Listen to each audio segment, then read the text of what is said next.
తల్లిదండ్రులు ఒక్కసారి ఆలోచించండి. యువకుల్లో మార్పు రావాలి. భవిష్యత్తులో యువకులు ముందుకు వెళ్ళాలి. ఈ మధ్య మేము వినే మాట బైక్ రేసింగ్. ఉదయం 7 గంటల సమయంలోని కుటాగుల్ల మదనపల్లి హైవే నందు 20 మంది పిల్లలు 10 మోటార్ సైకిల్స్ తోటి రేసింగ్ చేస్తున్నారు.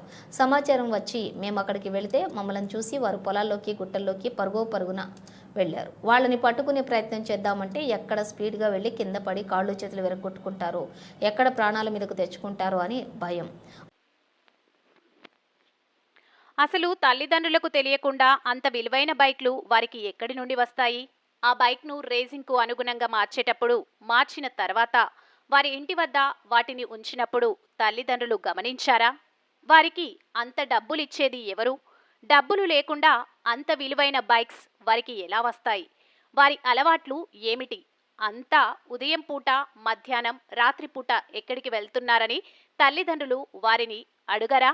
ఒకవేళ పోలీసులకు సమాచారం వచ్చి వారిని పట్టుకొని కౌన్సిలింగ్ ఇచ్చే నిమిత్తం పోలీస్ స్టేషన్కు తీసుకువచ్చారని తెలియగానే తెలిసిన వారితో పోలీసులకు ఫోన్ చేయించేది తల్లిదండ్రులు కాదా?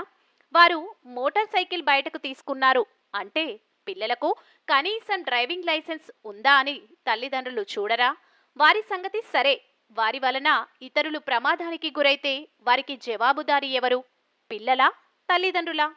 పోని పిల్లలకు ఏమైనా అయితే నష్టం ఎవరికి? తల్లిదండ్రులకు కాదా? తల్లిదండ్రులు కాస్త ఆలోచించండి. పిల్లల మీద దృష్టి పెట్టండి. వారి భవిష్యత్తుకు మార్గదర్శకులు మీరే. Inspector of police, Kadiri, Sathya Sai జిల్లా.